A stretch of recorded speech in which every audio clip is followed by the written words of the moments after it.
Ang hirap naman kasi mga ka-promdi pag mo lang naman yung chan mo bago ka mag-start ng work. Hindi ka makapag-focus. Talagang nanamnamin mo yung bawat kagat.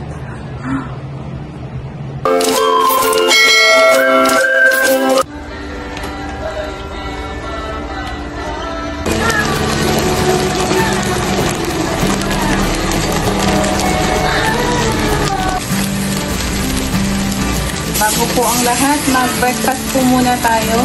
Ito pa po yung tirang ham namin nung New Year. Ngayon lang namin nabuksan.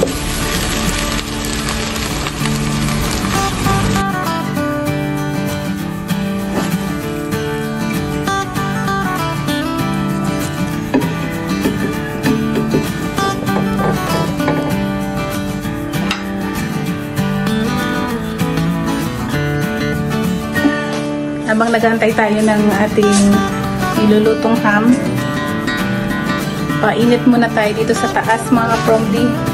Oh, chinek ko po ulit yung tanim kong pechay. Ayan. So, pang second batch po ito na tanim. So far, ang ganda po ng tubo niya. Sobrang liit lang ng container na nilagyan ko. Wow. Mas malaki tong pechay ngayon na variety compared dun sa una kong tanim. Napakaganda mga ka-promdi. Yan o. Maliit lang itong nalagayan. Nasa styro lang. Sobrang taba. Nakakatuwa.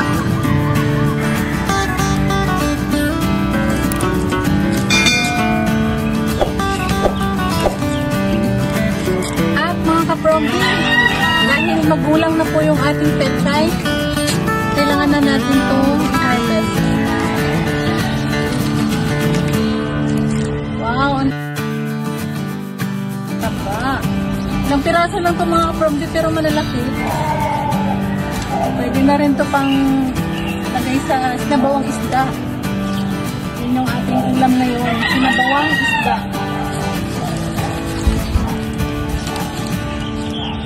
Lalaki na oh. Ito na yung second batch po ng tanim ko na pechay. Nakakatuwa.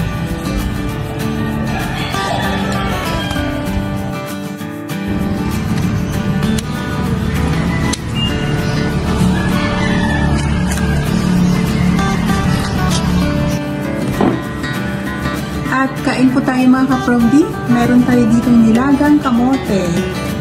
Yan. Kulay purple po yung kamote natin. At itlog. At itong ginawa nating sandwich. Hindi muna tayo ngayon mag-rice. Kain muna tayo ng tinapay ngayon. Ang importante sa umaga talaga kailangan may breakfast tayo. May laman po yung ating tiyan bago tayo mag-start ng ating mga gawain. So, kain po.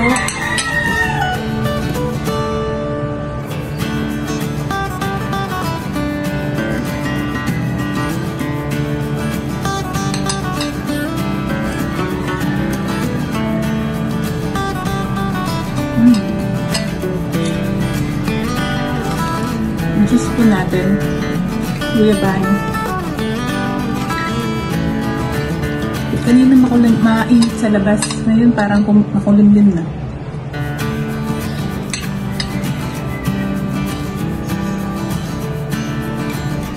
Heavy breakfast.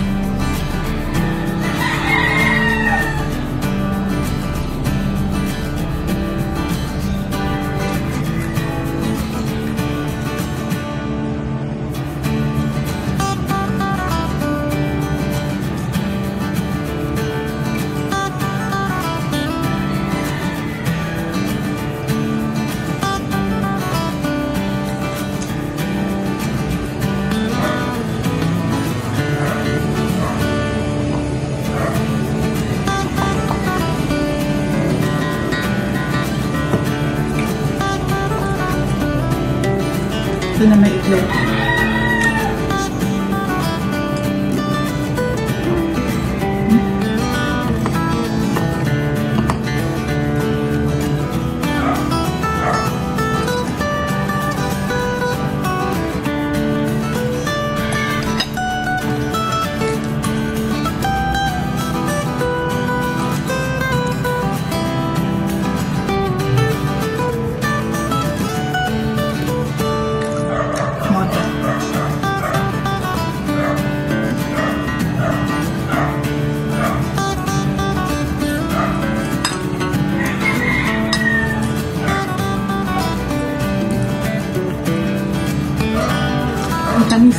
Matamis po siya.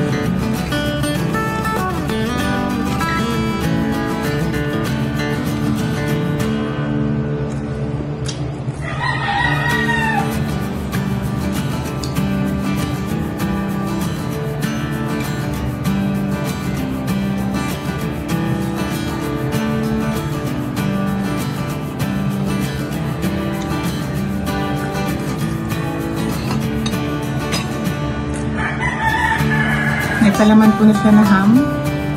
Tapos, cheese. Saka mayonnaise.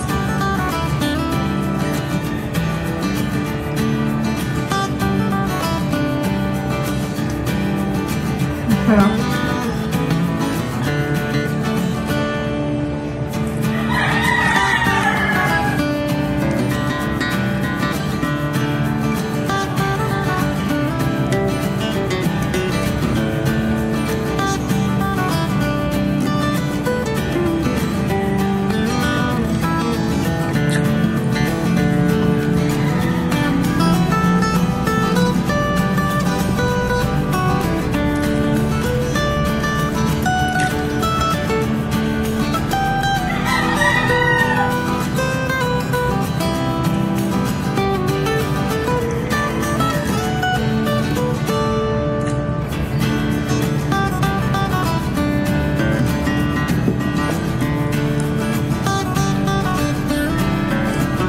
Ang hirap naman kasi mga ka-promdi pag mo lang naman yung chan mo bago ka mag-start ng work.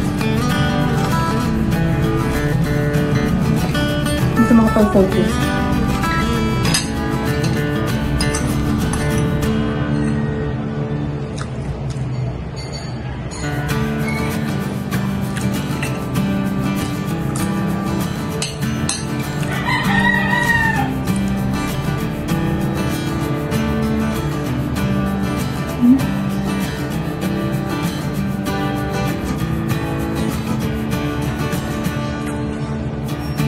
Talagang nanamnamin mo yung bawat kagat.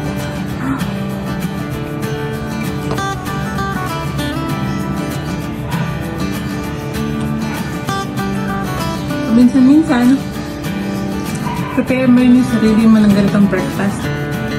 Treat mo rin yung self mo.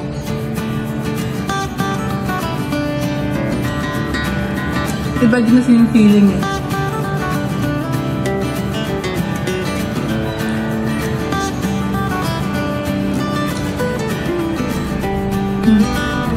Purple na kamote.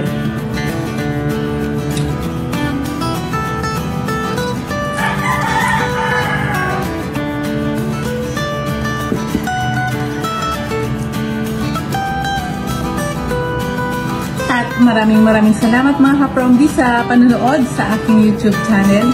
Itong mga natira mamaya. Ito na lang yung ating pang snacks ulit at saka pang lunch. Bye-bye! Maraming salamat sa panonood. See you again next time, mga ka-promdi.